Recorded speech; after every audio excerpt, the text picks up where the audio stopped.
Hello, everyone. Welcome and thank you for tuning in for Sealaska Heritage Institute's May 1st Friday Q&A with our virtual artist in residence, Janine Gibbons. Klinge kleinach du schla yuchat du etzauk, kleka kleinach J. Zeller yuchat du etzauk. My name is Jay Zeller. I work at SHI, and it is my pleasure to introduce Janine Gibbons, a Haida raven of the double fin killer whale clan, Brown Bear House, who is a multidisciplinary artist and award-winning illustrator. Her works are inspired by the waters and lands of the Pacific and have their myriad of colors, energies, and languages. She was a part of the creation of the Elizabeth Peratrovich mural in Petersburg.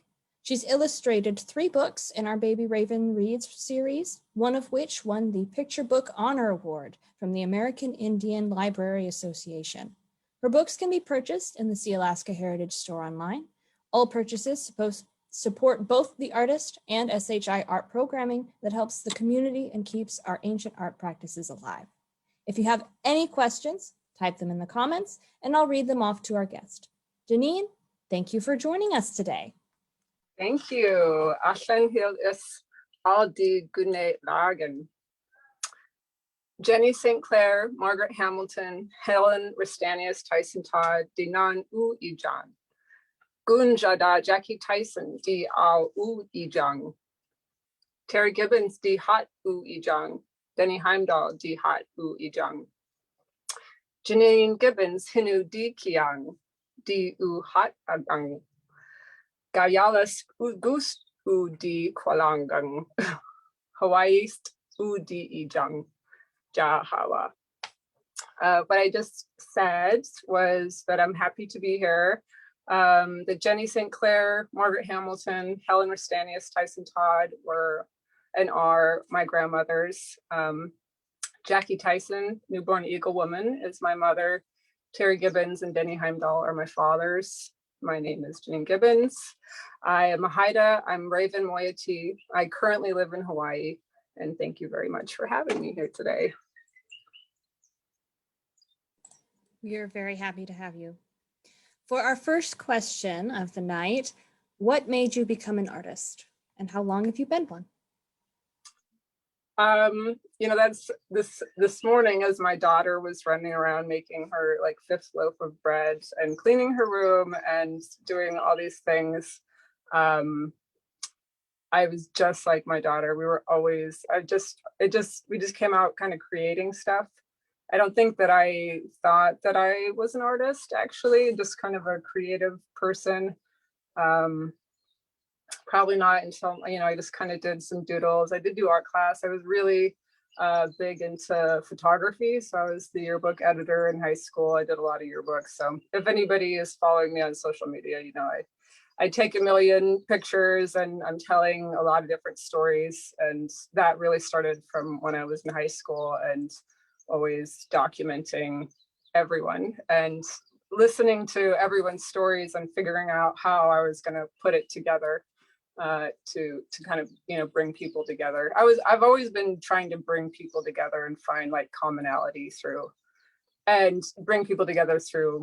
visuals, because I'm a visual learner. I have 2 children and my son is very much, he reads 24/7 and he does it differently. It's so interesting because he's more like his father, who's very like accountant, mathematical, but creative at the same time. Whereas my daughter fully is learning through doing and being and seeing and hurting themselves and, you know, throwing themselves at it and getting scars. And seeing her makes me realize that was always me too, you know. And so I've always been like that, but I think my professional career as an artist probably started when I lived in Ketchikan in my early 20s and was around a lot of creatives in Ketchikan. I'll have to bring up Donald Varnell, who's one of my good friends and whose totem is the cover of The Woman Taken Away by Killer Whales, which we'll be talking about later.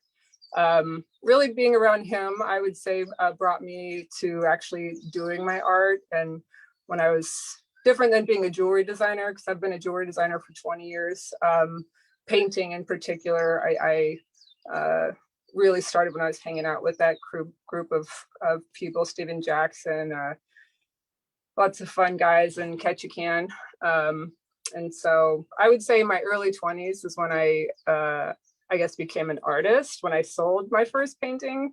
But I've been a jewelry designer for a really long time. So those, a crafter, I don't know if it was craft in the beginning until I started doing enameling. And then the enameling was just an extension of my spirit. Where the other thing was too, but it's a little, they're all kind of different mediums. So forever, since time immemorial. It's genetic. You were But born an artist. directly in my family is an artist that I grew up with. It just was coming out of me. It just always was coming out of me, I guess. It couldn't fight back the tide. Like tried. My mom wanted me to become a backhoe operator. My dad is a heavy duty equipment operator. And so before when I graduated high school, I was an exchange student, and I had a scholarship to the Art Institute of Seattle because I was Miss Alaska National Teenager in high school. And so with that, it paid for college, which I hadn't particularly planned on at that time, except that I got a scholarship. So it brought me there, but my mom really wanted me to become a heavy duty equipment operator and not an artist. And so, well, I still would like to run heavy duty equipment, but mostly just so I can like make roads and stuff like that. But I can still do it all. I just haven't done that one yet. All right. Our next question is, what art forms do you practice? We know that you practice many, but what specifically do you do? Specifically, I'm a painter. I would say I'm a painter more than I am well, my title is that I'm an illustrator, but I'm a painter. So I paint everything, mostly because I glitch out electronics a lot. So my life as a graphic designer was short-lived, but I did study graphic design. At one point, I did know computer programming, so I could, at the base level, I used to design websites for myself and business. That was in my 20s. I'm really into logos and fonts when I used to do that. But I also I've always loved sculpture, like wood sculpture, and obviously totem poles. I love watching people create things. Photography, but I think I'm always trying to kind of explain the symbols in my life with whatever I have that's around me. So I'm definitely use what I have, and so be it if I just have like a pen, I'm going to create from a pen. If all I have is tape, I'm going to start bringing out all my little things. If all I have is blue tape, now everything's like covered in blue tape. So all of those things are just extensions of way to cooking, planting. I think those are all art forms. You could put a plant in a pot and it could be like, but you can put a plant in a pot, you stick in the right spot, and it's got all feng shui, and that's a whole nother thing. And I always go for the whole other thing to bring whatever it is I'm doing to another level of harmony, I would say. So all the types. I love all the types. I guess people know me as a jewelry designer, enamel artist, painter, photographer, just, storyteller. That was that's my answer. Writer. I was going to say, have you considered adding more? But it sounds like you practice a little bit of everything. Like for me, I'm always trying to dial it back, but for me, whenever I try to dial it back, it's like it now wants me to go more. So I just stopped trying to like hold back the flood of things. It's just at this point, it's like whatever. It just is what it is. I love film. I think lately, now that I'm doing this project for SHI with you guys, I really enjoy. I'm a huge documenter, and I really feel like that's because I've always been documenting, but I felt the most at home in my journey when I started illustrating for SHI and meeting all my cousins and other like-minded people. And then I just saw the beauty of, there was just so much more beauty than there was even more for me. So I always wanted to just kind of share the beauty, I guess, you know. I mean, my dad, for instance, lives in Whale Pass on the side of the hill by, like, in the middle of nowhere. There's only like 20 people who live in Whale Pass, and I'm going to visit him here in a month. And he's like, there's nothing to do here. And I'm like, I literally can look out the window for 5 hours straight and be completely content, you know, like, and be like, wow, all of a sudden it's like, look at that mold, you know, like I could just like start going off on mold, you know, like you know, all the things are somehow infinitely entertainable for me, and that I want to kind of document whatever I'm around. It's kind of an obsession, and I wish it would dial back, but it just is not. It just, like I said, the more I try to stop it, it gets worse. So I find a lot of I just love things. I love life. I love God's creators creations. Nothing wrong with that. And honestly, I envy that a little bit. All right, so my next question is then, which is your favorite thing about the variety of the art forms that you practice? Is there one that you like more than the others? I think the Indigenous storytelling is like infinitely, it's infinite. And I really enjoy that. I really enjoy where it's brought me with like petroglyphs and pictographs and kind of understanding symbols, but then like understanding the depth of a symbol, and just kind of the things that open up for me when I'm doing that type of artwork. I couldn't have anticipated that when I was younger, understanding like this Indigenous storytelling versus my life before versus my life since I've joined SHI and started doing the storytelling. That my life became like so much more complex and so much more depth when I started to learn, so that I could teach, you know, about our own symbols. That there's so much reward to it and so much beauty.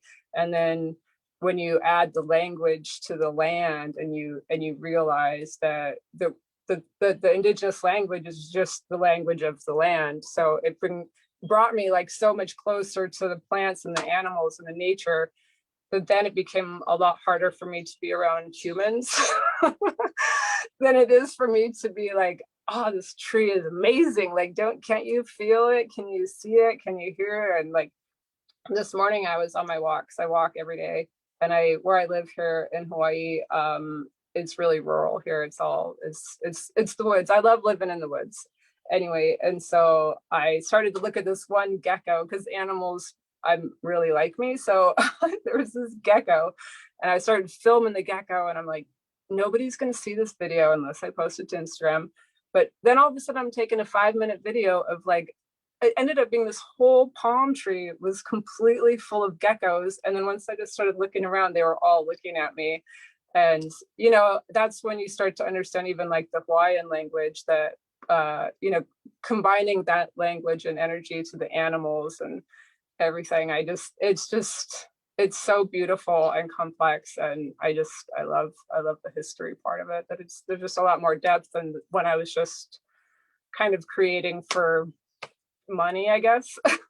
You know, and I just created for like repetition of things so you can get money and kind of get on that cycle. Like, you need those things, but those things become way less important to me when I started to kind of fill my heart with the land and its importance and the symbols. But one symbol can open up all of that information. So that's why when I say like a symbol, the symbols are the most phenomenal part of it. That's what it has been. And I thank SHI for bringing that into my life by choosing me when we did the first time to do this. The book that's getting reprinted in Haida now, like that book brought me to all these places that back when we did it first, I was still learning. So I was just learning and putting and not fully understanding exactly what it was. But then as I lived my life, I understood what I had created was correct.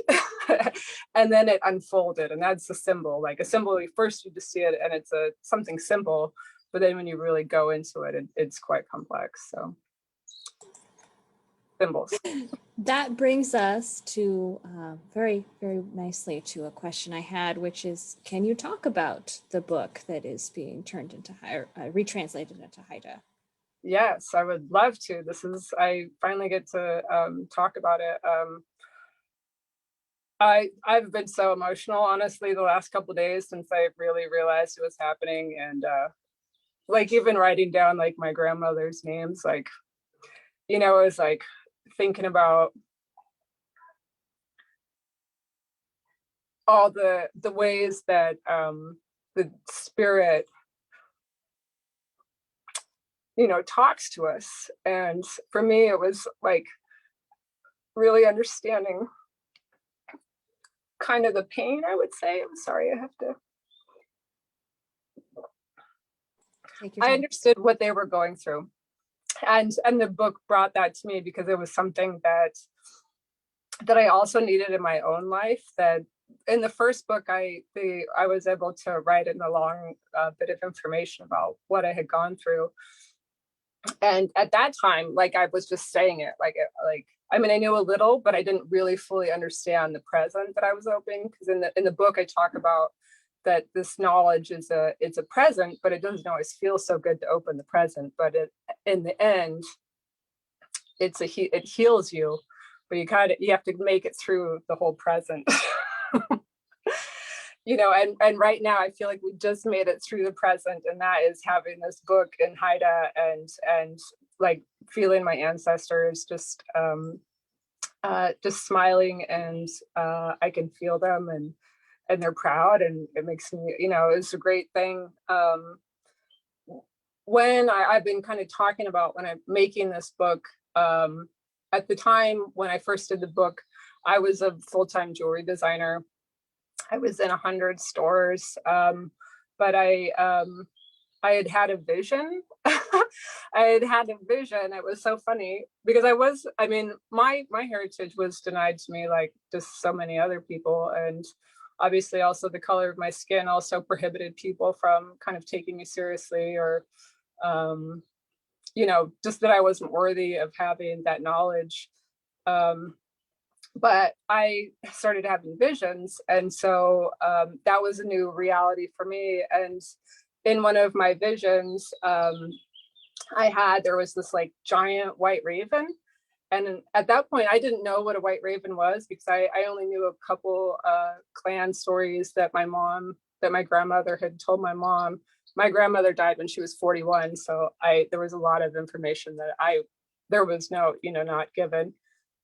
So it came to me in another way. So my grandmother speaks to me, from the other side, so that I would learn and go on the path. And so basically I'd had this vision about a big white raven, and we were in this field, and these kept flying around, and it was beautiful. And then there was this man, this Haida man. I see him in all the pictures now. I'm not gonna point him out exactly right in the story, but he had his bib on, and was asking me to go across this river with him. And so I did, and him and the raven, and then we made it to the top of this mountain. We went across the river, went up the mountain. The raven landed on his head and then turned into this big headdress, and then he lifted his arms, and all the feathers were all my ancestors, and then he was like pointing out, and 5 months later I realized it was on top of Petersburg Mountain, because I climbed Petersburg Mountain for the first time. And so around that time, SHI was asking for illustrators. And I actually didn't get the first time I applied to be an illustrator. But then a year later, I was on a walk, and I was like, because there was also in my jewelry career, I'd just gotten into like the Smithsonian, Renwick Gallery store. I kind of had already just got to where I had always wanted to be, and then was kind of, I was transitioning myself, I guess. And so I said, creator, like, since I'm such a hard learner, was like, send me like the most obvious sign that about what I'm doing. And if you're there and if you're listening, I need like the most, just throw it in my face. And I was on my walk and I got back to my studio, and then there was an email from Amy Fletcher, I think. She told me not to say it, but it was just funny because I was like, what? And it was like, we would like you to illustrate 2 books for us, Sealaska Heritage Institute. And it was like, well, there we go. There's my sign. And then all the visions that I had came to be. When I had finished the books, I went to Haida and talked about my visions, and people kind of laughed at me because they were like, Janine, you're a white raven, like, you know, like, but me, I'm just kind of like, I don't know. It's just so much more, there's just so much more complex and beautiful.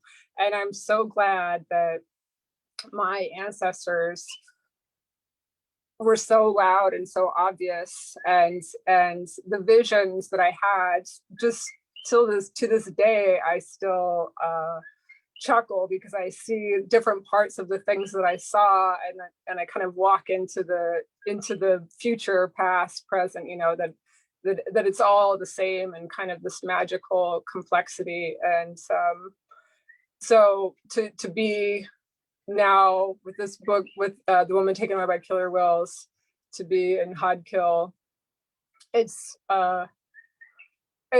I could say that it's no words, except that I just said like a lot of words. So, but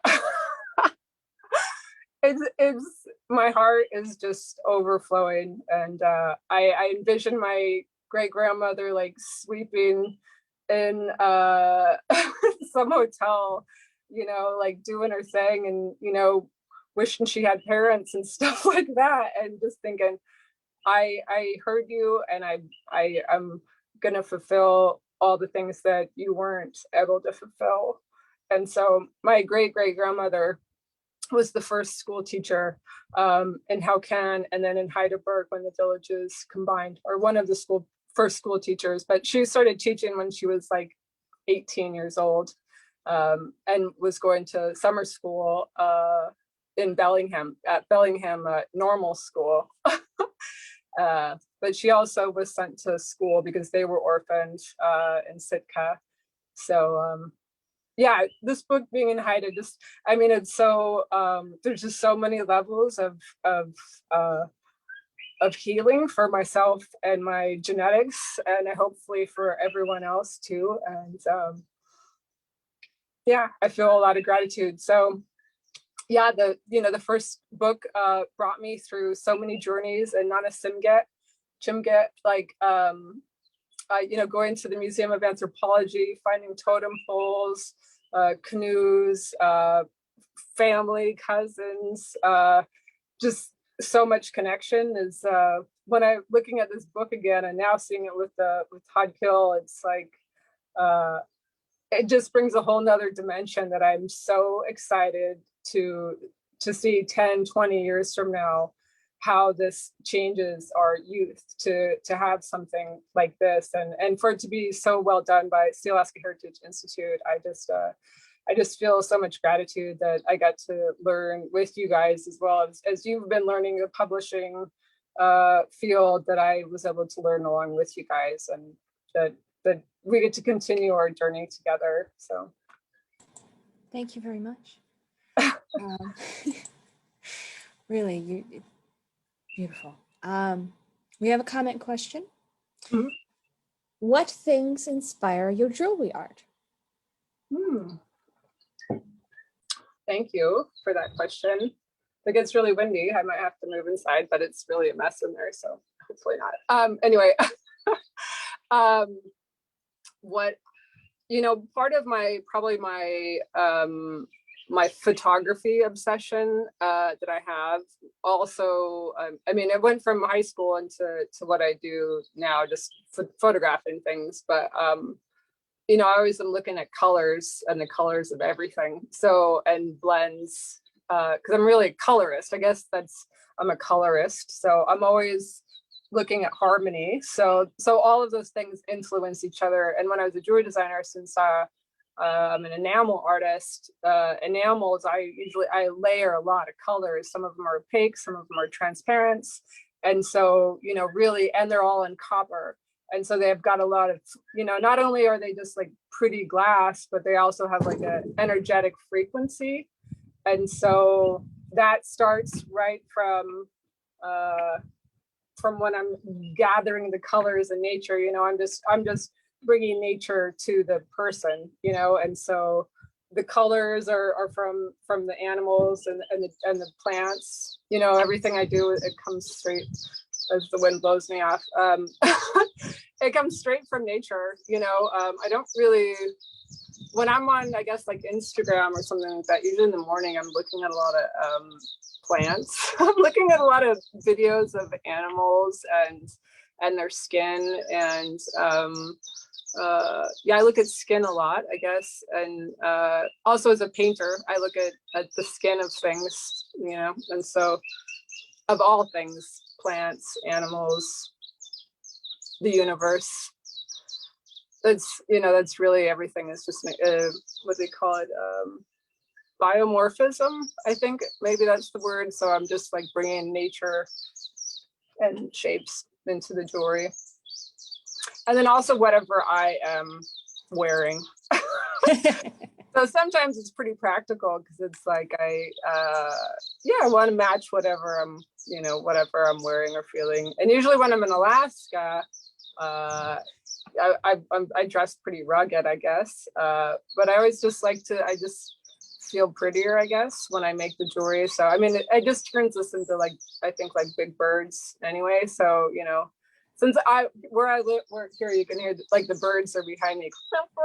You know, they're pretty chatty Cathy's, and they're pretty funny because they're always flying around. Like they'll fly in, and then they're always have like pairs usually. So then there's other ones where the one will fly in on this side to get my attention, while the other one goes around the other side to try to fly in. So anyway, so you know, usually I love birds.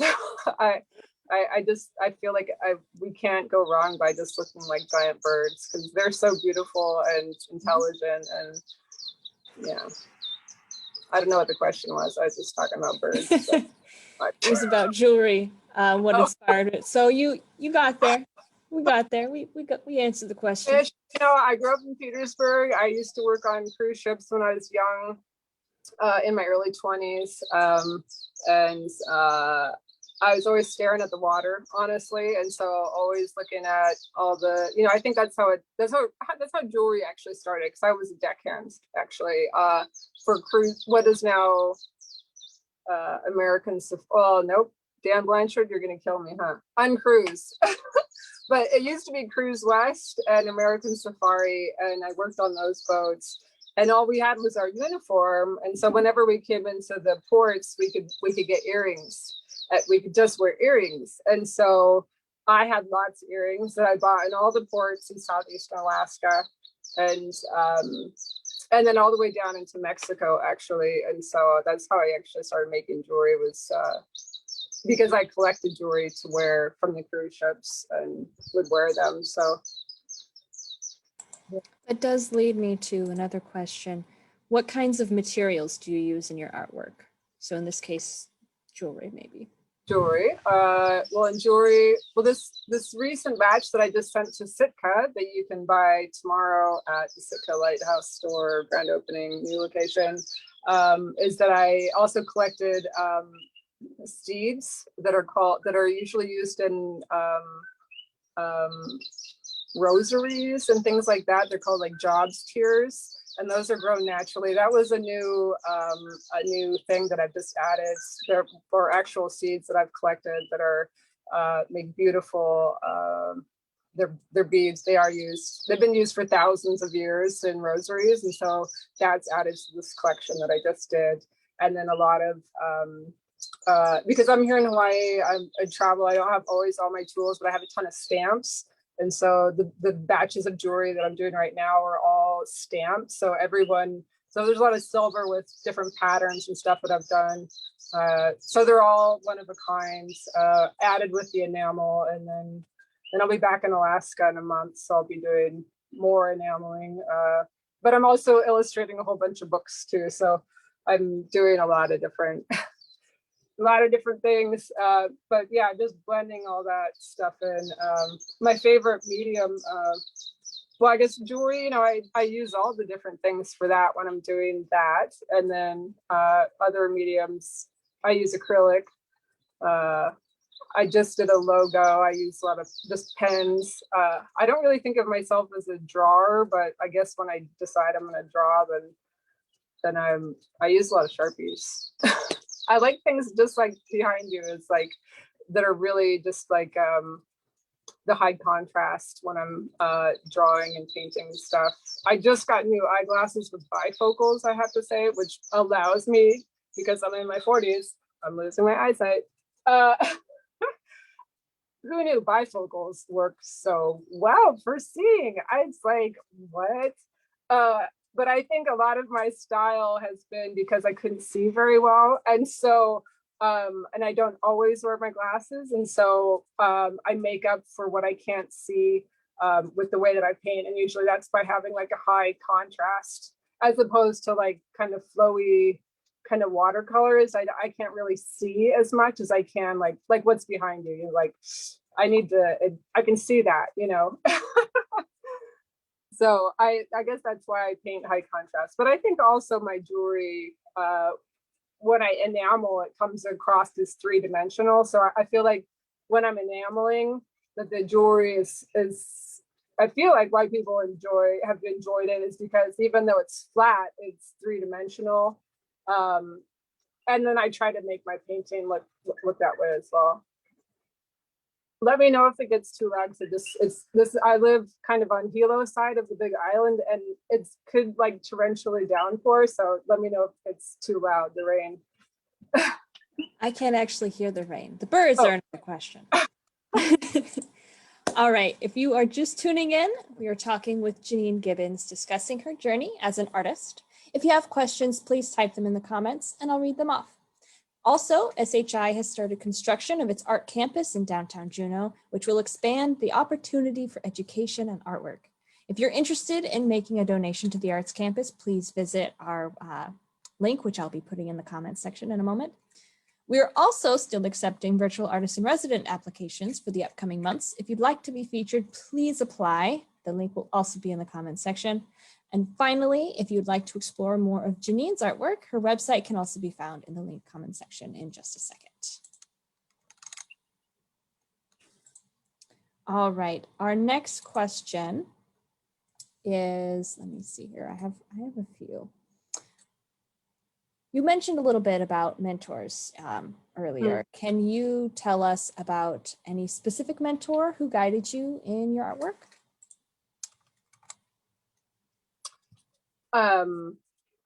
Well, recently, obviously, Robert Davidson. Mostly, I'm an observer. I'm a casual observer, I would say, because I observe so that I can tell the story. And so sometimes that means you got to step back. And I've learned a lot by going to Haida, honestly, working for SHI, a lot, because I've been observing so many different artists. Like I've learned, from the masters, like the most recent book, the Learning to Carve Argillite, that was like each book is a totally different journey, honestly, like that I have to go to mentally. And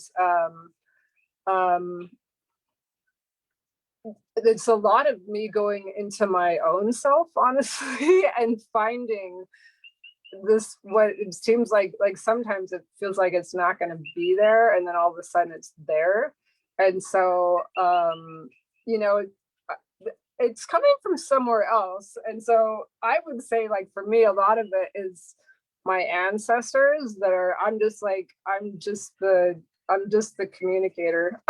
like I want to take credit, but I also, like, things kind of get thrown at me just, and so but obviously, I mean, why this book is great, Dolores Churchill, like, she's amazing. I'm so glad that her whole family,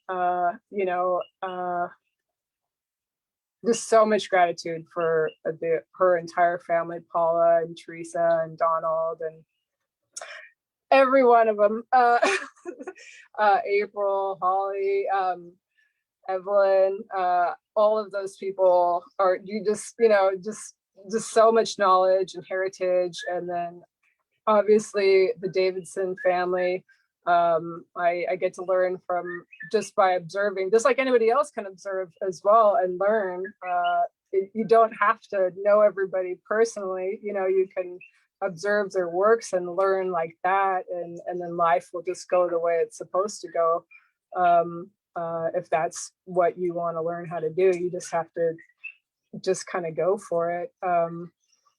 For me, all of I've just, like I said, Donald's really inspired me when I was in my early 20s to kind of just be myself, which it takes a long time to learn how to be yourself. And be comfortable with that. And definitely the Ketchikan arts community, for me, because I'm from Ketchikan. I moved back to Ketchikan in my early 20s, so that I could discover my family. And because I grew up in Petersburg, and there's not a lot of Haidas in Petersburg, honestly. It's like, where are all these Haida people? Like, I know I'm a Haida, but I don't know what that even means at all. I mean, growing up, because all my family had passed away. And so, except for my mother, but, we of that side, and I have cousins and stuff, but I think we all have been kind of dealing with our generational trauma the way that we all can work through it. Dolores, the whole Churchill family. One time, Dolores, I wanted to go back to school to be a naturopathic doctor, and Dolores wrote me a letter of recommendation, and I'll always. That's why it's so wonderful to have this book with her name on it and my name on it, and I mean, I just feel like I'm as happy as I could possibly be for, like, for my life, and searching for answers and connection, and I feel like it's finally come back around to that, and I think it's really beautiful. So I think it's beautiful now. There were a lot of parts that weren't very much fun, but I got a lot of family and friends and a lot of heartache and lots of other things along the way, but I definitely got to all the knowledge, or a lot of the knowledge that I was looking for answers for my own self, I got by becoming an illustrator and searching and asking. Because even when I did the first book, it's so funny to think about, even when we see, like, facial hair, this is going to be kind of funny. So facial hair, don't kill me, you guys, for telling the story. We weren't as talkative as we now are on Facebook, and there was nothing. I was like, I was painting facial hair into the first book, and everybody at SHI was like, or I'm not saying everybody, because I'm not saying who, but that natives don't have facial hair. And I'm like, but I'm looking at all these pictures of all these Haida men with mustaches. I feel like Haidas have facial hair, and I kind of stuck to my guns on the mustache thing,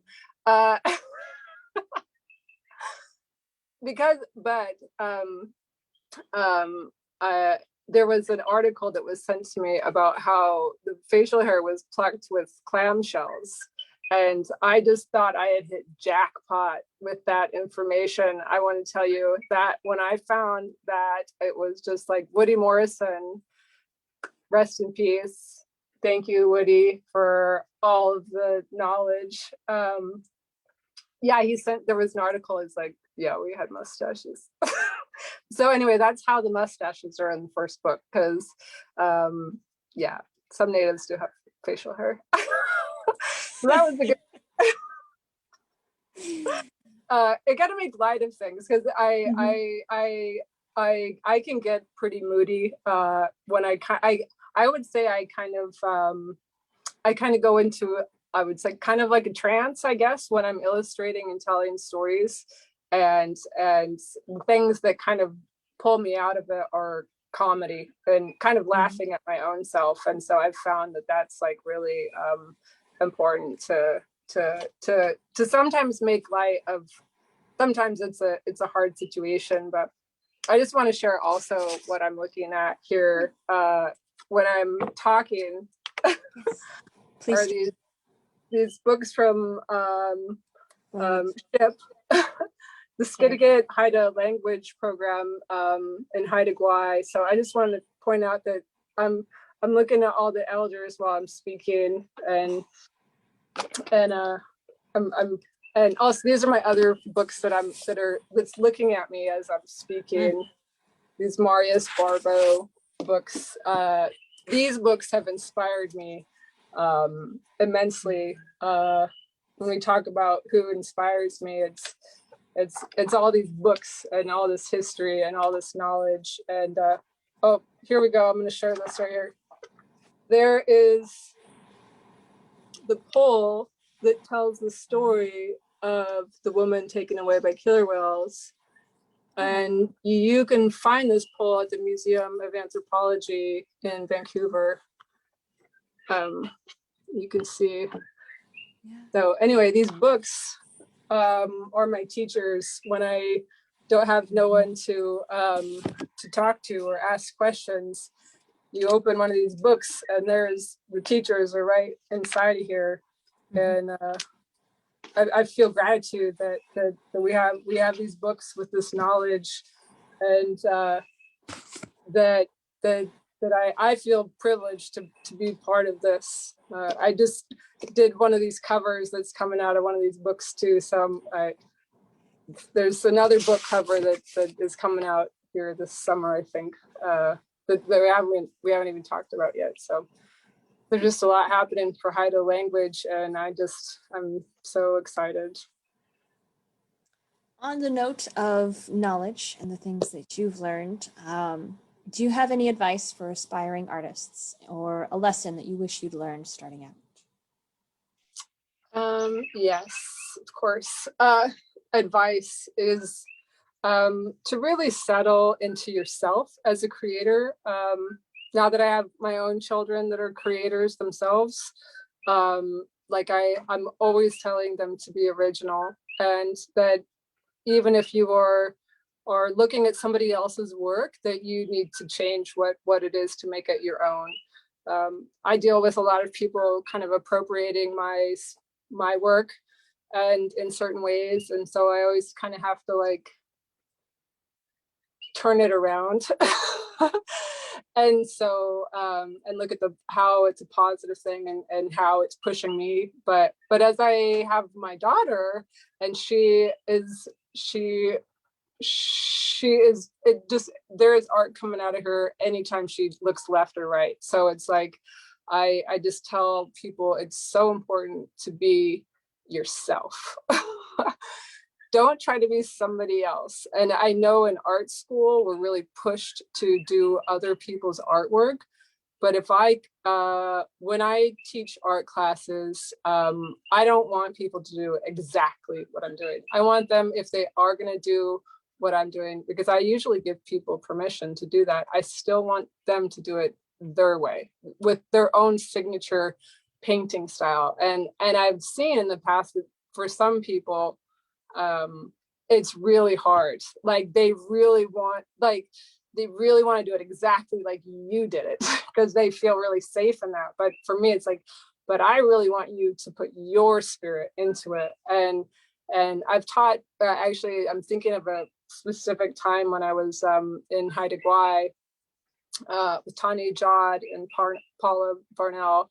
And I was teaching like, it was like 50 kids at the library in Port Clements. And Tanu had just had bought like all these little stamper things. And so we only had a limited amount of supplies for 50 kids to be making gigantic paintings. And then, so we just kind of had to free flow. And there were some of the teachers were really kind of like visibly kind of shooken by the lack of like the supplies. And then we ended up doing like, I think like 4 or 5 like giant, large scale, different types of pieces of artwork in a half an hour with 50 kids. And the teachers were all, most of their jobs were just like, how did you do that? You know, but it was like, I saw what we had available and was like, you know, delegating. And, you know, kids love that. They love delegation and they want to be helping and they want to do something. And so you just have to, here's the tools, go for it, you know, and then, you know, with a whole group of kids, they're going to come up with new ways. And that's what you want to see. You want to see how they're going to do it. And I remember there was this one young gentleman and we had these, kind of like what I'm looking at right now. We had a projector or the old school like 80s style with the vellum thing, the clear, you know, the old, you know, I forgot what that's a projector, right? But not the like different kind of projector. But he was over there and he was doing this whole intricate dragon, kind of like what's behind you actually. And I was like, why are we doing what I'm doing? Let's do what he's doing. This is much cooler, you know? And so, you know, I've seen him a couple of times when I've gone back and I was just like, that kid is going to be the most spectacular artist. Like, I just hope he keeps up with that, like vibration and being himself and doing his own thing and not trying to be like other people, but like trying to be exactly who you were. Because for me, that was the most empowering thing. When I moved to Ketchikan, for me, was to be exactly who I am. But it took a long time for me to get comfortable. It still takes me, it still is, it's still hard. You know, I think it's hard as artists because we're so, we feel so much, you know, and some of us, we have different kind of like extrasensory kind of stuff because we are tapping into other things and you know, everyone's kind of a different type of unicorn, I'd say, you know, in that way. And so it's like using that unicorn energy, like, and putting your own, making yourself, it's your energy, you know, and just, I don't know if I'm articulating that right, you know, just be yourself. Don't worry about it. You are just a channel. When we're creating art, we're channeling, and then hopefully, you know, people receive it well, but also you got to have like a crazy thick skin to be an artist. I think that's a part that most people don't understand, is that it takes a lot of, not only when you first create something, it takes a lot of spirit to put your own energy into creating something, but it doesn't end there when you're a visual artist, because then you're going to have critique. And whereas like when you're safe, like for me, like if I would have just decided not to be an artist, then I wouldn't have to deal with people doing, you know, like doing things that I don't like, which is taking without asking and being respectful. Number one, as an artist, you should always be respectful. Like I think that's my number one advice, is be respectful and know history. Know the history of what you're doing. It's going to create like so much more depth to anything that you're creating. Being it like, I work with a Sharpie. Okay, where does the ink come from? Why am I using this? What is this tube? Like, why is this my medium? And I don't know the answer to all that actually, because I don't usually use Sharpies that much. But the depth of my work is going to become so much bigger if I say I'm only going to use the Sharpie and know everything about the ink and know everything about the paper and all of those things. To be a serious artist, I think that those are things that you should know, because it's going to create just more depth in your own soul. And so if you want to be an artist that connects to your soul, or if you just want to be somebody that just regurgitates somebody else's work, I mean, there's a place for that as well, but that's just not if you want to be like a serious artist, you got to show your soul. And so, but there's things that you need to do to do that. So it's not, I guess it's not just a one part answer. It's like there's respect, and respect encompasses a lot of different things. But that's respect for your medium, you know, what you're using to create, respect for your own spirit, your own soul, your own everything. But then when we can add in history and knowledge, that brings like so much more to whatever it is that you're creating. So be okay with being able to tell your story, I guess, because it's all part of the whole thing. That's some great advice there. My short answer. My next question is, how has this last year of quarantine affected your artwork, affected your process, or has it changed anything at all in what you've done? The last year, well, a year ago, I was illustrating. Let's see, the book about Chinny, halibut fishing with Chinny, or fishing with Chinny. I'm forgetting the title. I'm so sorry. But I was fishing with Chinny all winter. That's what I was doing. And that was, I'm going to say that at the beginning of COVID of last year, when I was in Petersburg, I fell in love with a Davis boat. I fell in love with the boat because I was in quarantine. I was alone and I was telling a story. And so fortunately I was in Petersburg and it was very quiet that part of year. Not this month in particular, but going from like last year, at the beginning of the year, I was illustrating. So, and I was really falling in love with this handmade boat that my neighbor had made that I chose to illustrate into the story. And it was, because of quarantine, I got to be alone with things a lot, with myself a lot more, and then also with the words in the story, and the quietness. Petersburg was very quiet, and so I didn't have to go anywhere. And I was at that point living with my parents, and I also live in a school bus next door to my parents in Petersburg, Alaska.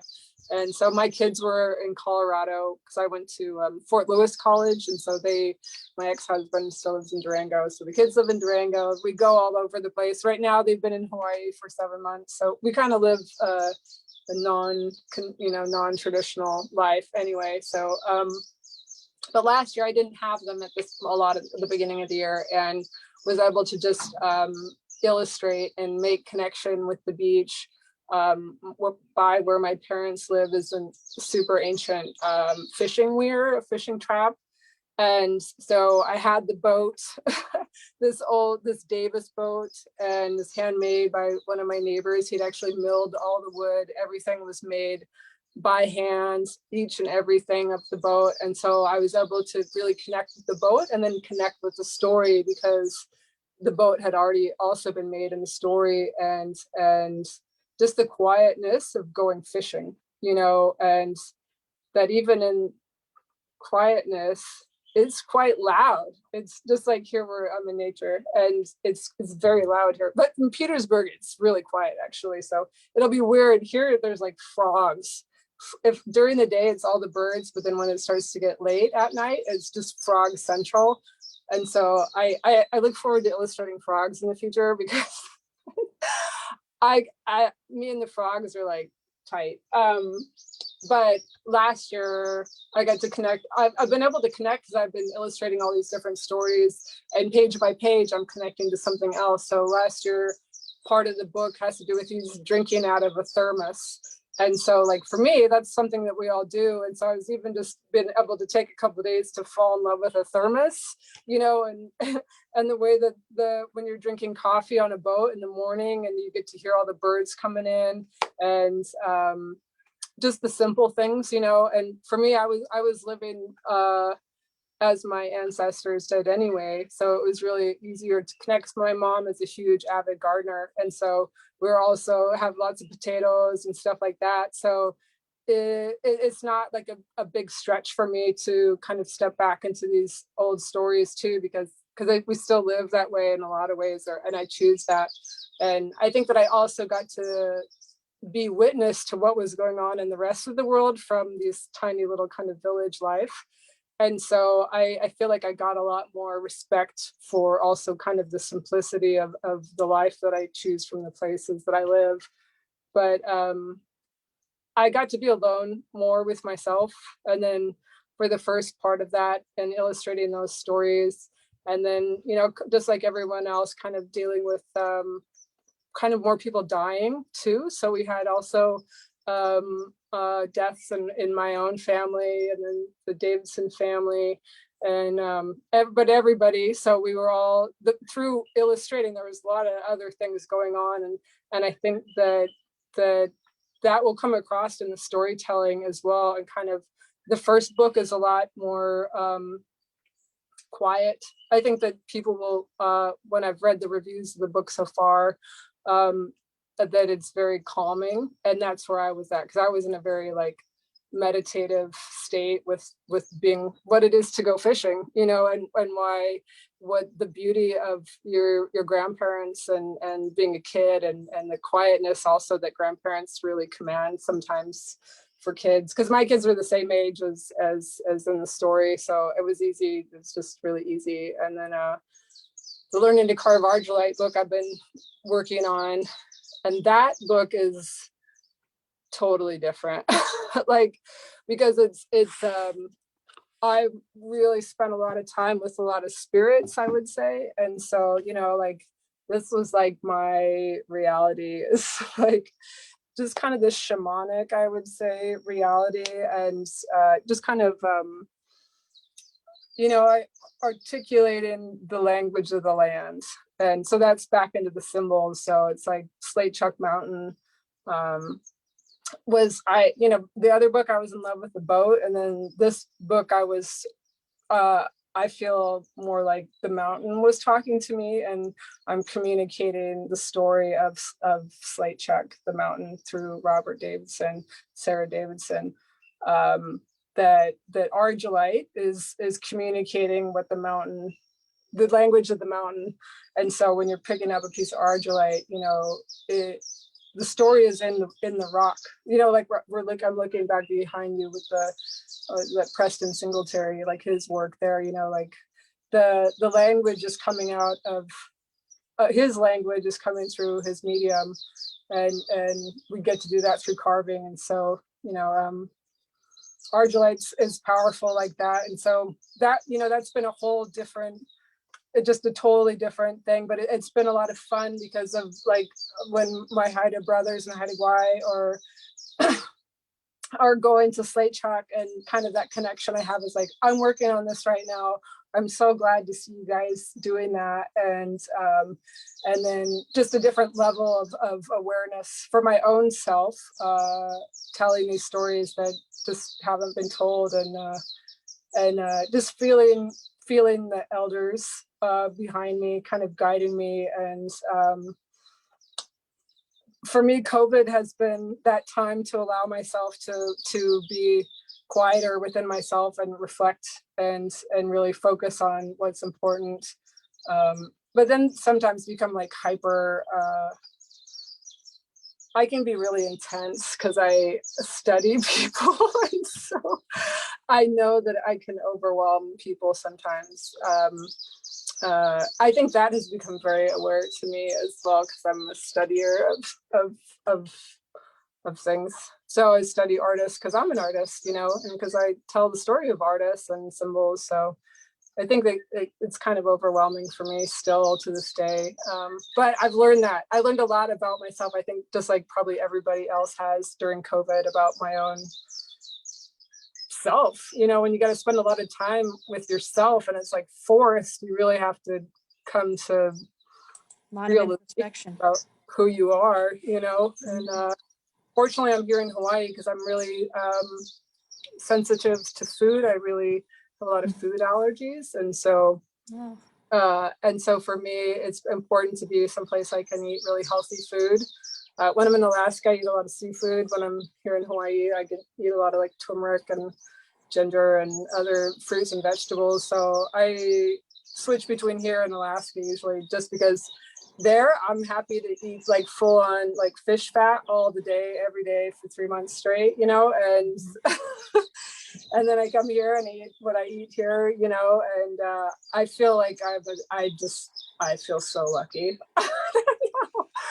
I guess in that way, I was like, when I was in Alaska, it was like we're eating buffalo and stuff I don't eat, because when I lived next to my parents, they got a freezer full of like, we got, you know, clams and we got salmon and all the stuff. And in certain ways I've been blessed, but then we've had also like serious sadness and stuff like that. So I think food is like so key for everyone to have good, healthy food sources when your body, but all of us, our bodies are going through a lot of trauma, like subliminal trauma and then actual physical trauma just through food. And then also it is traumatic to be stuck by yourself. I remember being hugged the first time after not hugging somebody, or being touched in like 5 months.